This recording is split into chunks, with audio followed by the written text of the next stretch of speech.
Alô, gênios! Bem-vindo para mais uma aula do canal Química em Casa.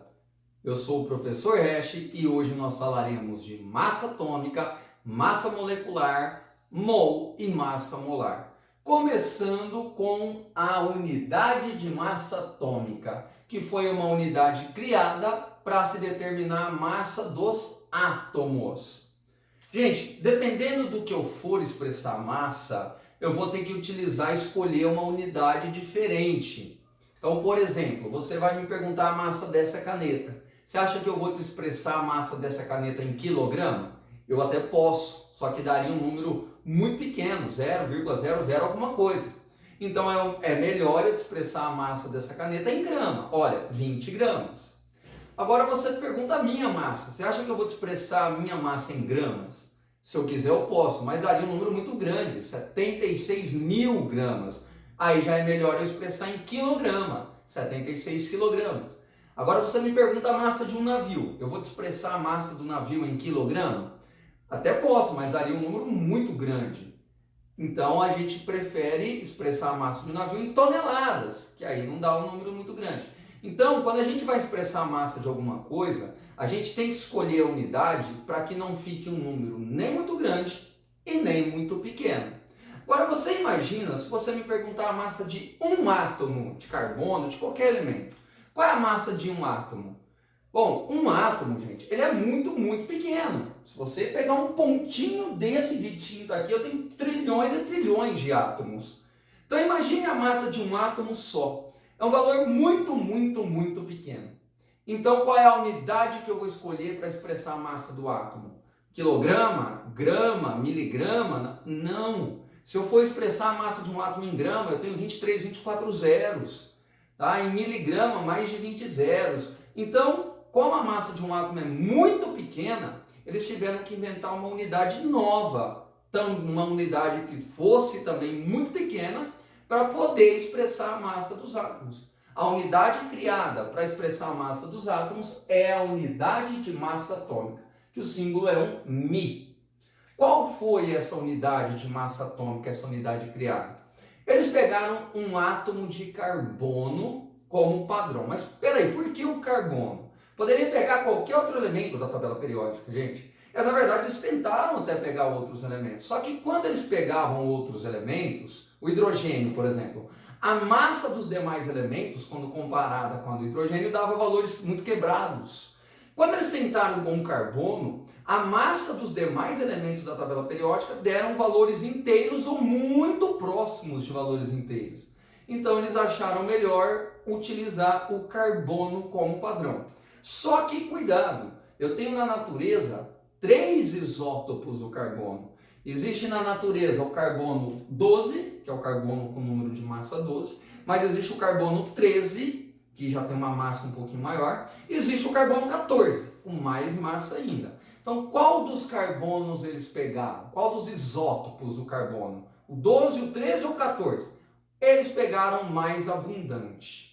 Tá? Aproximadamente 99% praticamente do todo o carbono que você tem no nosso planeta é do carbono 12. 1% se divide entre o carbono 13 e o 14. Aí. Então, como o carbono 12 é muito mais abundante que os outros no nosso planeta, eles pegaram o carbono 12. Então, imagine que eu tenho um átomo de carbono 12, consideramos o átomo sendo esférico, e aí a gente vai dividir esse átomo de carbono 12 em 12 partes iguais. Imagine que isso daqui seja uma laranja, um átomo fosse uma laranja, e essa laranja fosse dividida em 12 gomos iguais. Um gomo desse é uma unidade de massa atômica, um Mi. Então, se você me perguntar o que é essa unidade de massa atômica, é uma parte entre 12 partes. De quem? Do carbono. Qual? Do carbono 12. Então, uma unidade de massa atômica seria uma parte entre 12. Uma parte entre 12. Do carbono 12. Matematicamente falando, 1/12 do carbono 12. Então, a unidade de massa atômica é essa. Você vai perguntar, quanto vale uma unidade de massa atômica? 1/12 do carbono 12. uma fatia entre 12 fatias do carbono 12. Bom, isto daí em gramas corresponde a quanto? Eu vou falar o quanto vale isso em gramas só para ficar um pouquinho mais claro, tá, gente? Porque nossa mente ela é acostumada a medir a massa em gramas. Quando a gente fala massa de alguma coisa em gramas, a gente tem uma noção. Agora, quando a gente fala massa usando essa unidade, a gente não tem noção nenhuma. Então, só por curiosidade, uma unidade de massa atômica, ela corresponde a 1,66 vezes 10 a menos 24 gramas. É um valor muito pequeno, porque eu estou pegando o átomo de carbono, que já tem uma massa pequena, dividido em 12 partes iguais. Uma parte dessa seria uma unidade de massa atômica, que corresponde a isso daqui em gramas. Tá? Mas isso daqui é só por questão de curiosidade.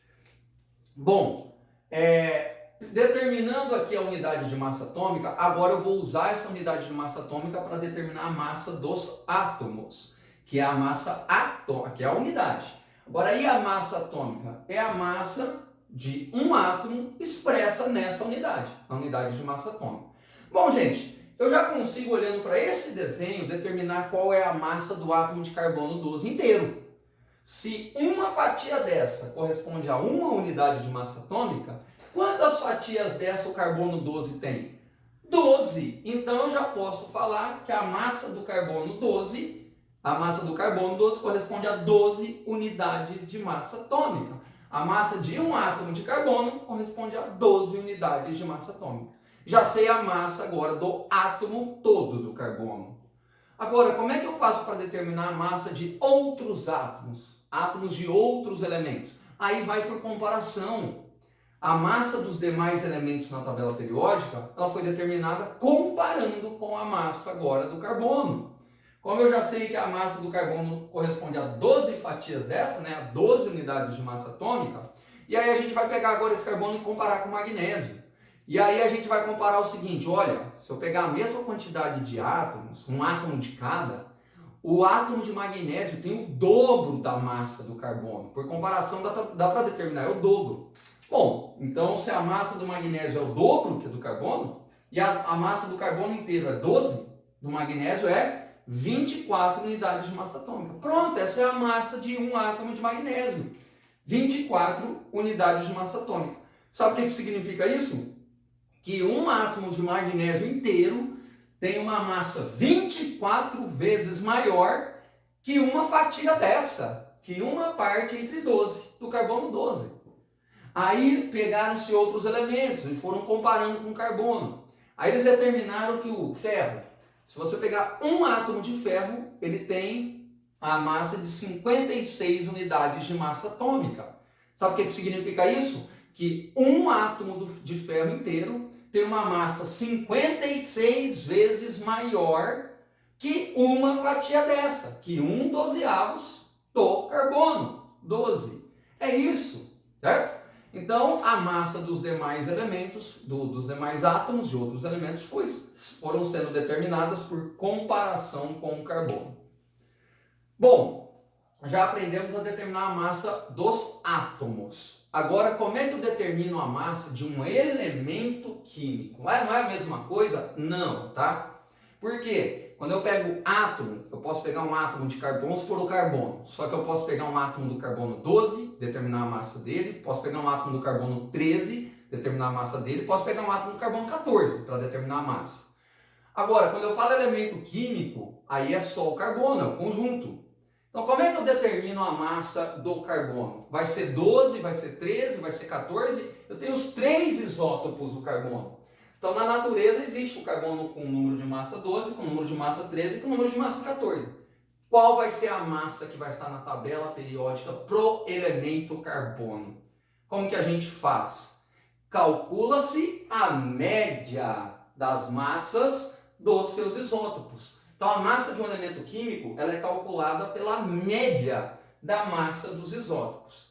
Ah, mas é uma média aritmética simples, professor. Então, eu pego 12, somo com a massa desse carbono que é 13, somo com 14 e divido por 3. Se eu fizer isso, dá 13. E na tabela periódica não está 13 a massa atômica do elemento carbono. Porque não é uma média aritmética simples, pessoal. Sabe por que está errado eu fazer uma média aritmética simples? Porque esses três isótopos, eles não existem na mesma abundância na natureza. Um existe mais que o outro. E é óbvio que aquele isótopo que existe mais, ele tem que contribuir mais para a média. Aquele que existe em menor proporção, menos, ele tem que contribuir menos para a média. Não faz sentido?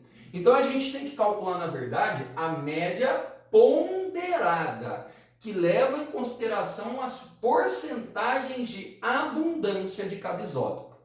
Então aqui eu não preciso ser nenhum gênio para determinar que, como eu tenho uma abundância muito maior do carbono 12, o valor da média ponderada, que vai estar na tabela periódica, vai ser mais próximo do 12 do que do 13 e do 14. Tá? Então vamos lá, vamos aprender a determinar a massa atômica de um elemento químico. Eu te dei aqui os três isótopos do carbono, conforme eu já falei, carbono 12, carbono 13 e 14, e eu te dei as porcentagens em abundância.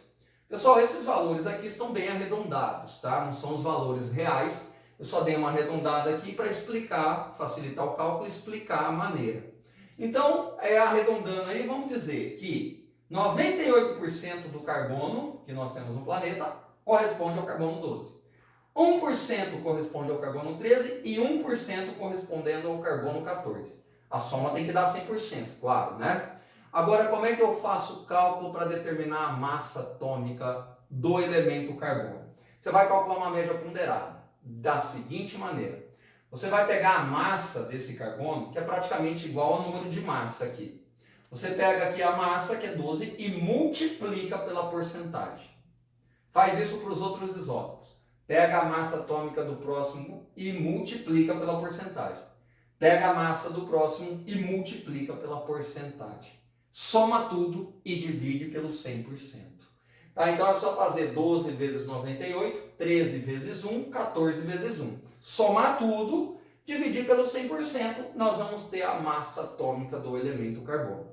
Essa conta dá 12,03, mas na tabela periódica está 12,01 alguma coisa. Por quê? Porque é o que eu tinha falado. Como esses valores eu dei uma arredondada bem por cima, então eu cheguei num valor aqui que não é o valor exato da tabela periódica, tá? Para chegar no valor exato da tabela, eu deveria pegar as abundâncias corretas. Isso teria que me ser fornecido no caso de um exercício de vestibular. Tudo bem? Então tá aí. Agora que eu já determinei a massa de um elemento químico, a gente já pode passar e determinar agora a massa de uma molécula. Porque uma molécula é um conjunto de átomos ligados. Eu não tenho só um átomo ali. Eu tenho 2, 3 ou vários átomos. E como é que eu faço para determinar a massa de uma molécula? Que a gente chama de massa molecular.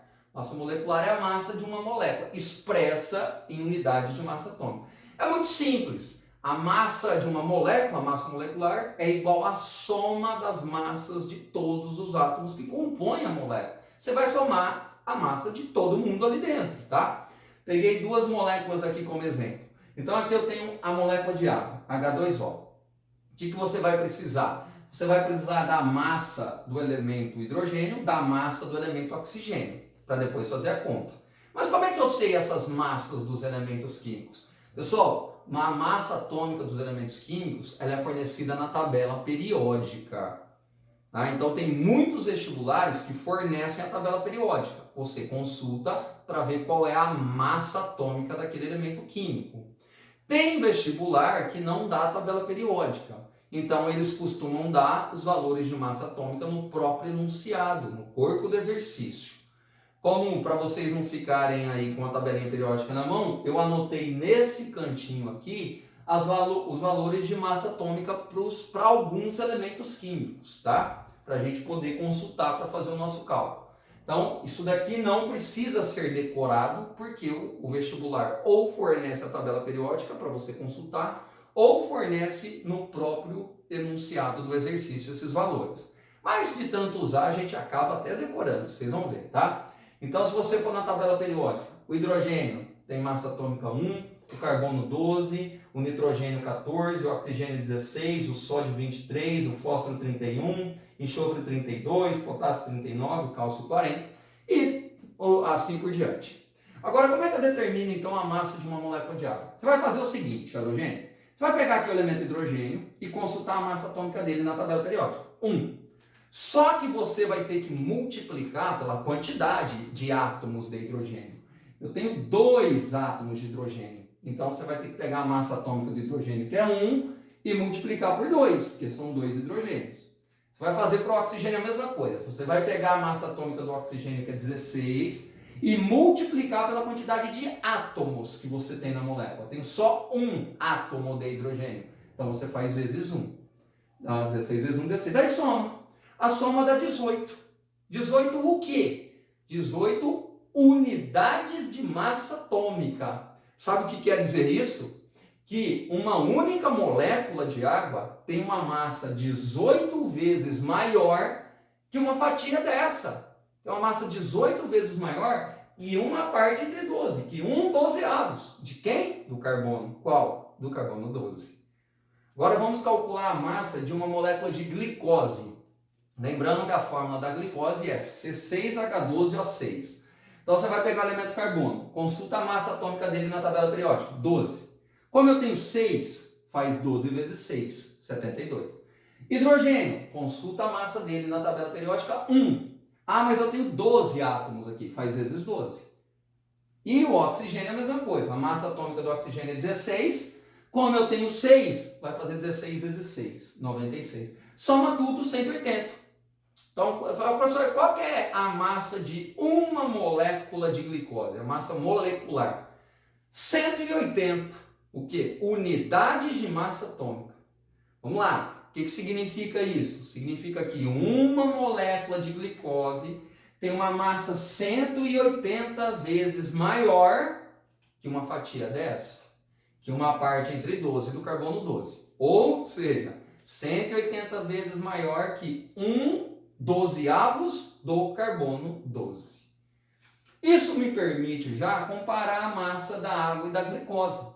Como a massa de uma molécula de água é 18 unidades de massa atômica e da glicose 180 unidades de massa atômica, eu posso já te dizer que uma molécula de glicose tem uma massa 10 vezes maior que uma molécula de água. Então, se eu pegar a massa aqui é 10 vezes maior que essa. Se eu pegar a mesma quantidade de moléculas, então vamos supor que eu tenho 2 moléculas de cada. 2 moléculas de água e 2 de glicose. As 2 moléculas de glicose vão ter uma massa 10 vezes maior que a da água. Tudo bem? Bom, só que muitos de vocês aí podem ainda estar com dúvidas. E é normal chegar aqui com dúvida. Por quê? Eu já falei isso anteriormente, mas é o seguinte. Quando a gente trabalha com essa unidade aqui de massa, unidade de massa atômica, a gente não tem muita noção. Na verdade, a gente não tem noção nenhuma de quanto seja isso. Quando a gente porque nosso cérebro é acostumado a mexer com massa em grama ou quilograma, porque nossos equipamentos, nossas balanças, elas medem a massa em grama, em quilograma. Então, quando eu te passo uma certa quantidade de uma substância em grama, você tem noção. Falou assim, olha, eu vou pegar 10 gramas do sal de cozinha. 10 gramas de sal de cozinha. Vai encher uma tampinha? Vai encher minha mão? Vai encher um balde ou vai encher uma piscina? Você tem noção? Falar 10 gramas, acho que vai encher uma tampinha. Tá? Agora, se eu te passar em unidades de massa atômica, eu falo, olha, eu vou pegar 10 unidades de massa atômica do sal de cozinha. Você tem uma noção se vai encher uma tampinha, vai caber na palma da mão, vai encher um balde? A gente fica sem noção. Porque nós somos padronizados a trabalhar com grama, quilograma. Então, quando a gente está trabalhando nessa unidade de massa atômica, causa um certo tipo de confusão, é normal, tá? Então, o que a gente vai fazer agora? A gente vai relacionar isso com grama. Mas espera aí, professor, eu quero saber a massa em grama. Como é que eu faço para relacionar a massa determinar a massa de uma molécula em grama? Bom, quem fez essa relação foi um cara chamado Avogadro, que nós vamos aprender na segunda parte da aula, tá bom? Essa fica por aqui. Espero ter ajudado mais uma vez. Abraço. Tchau.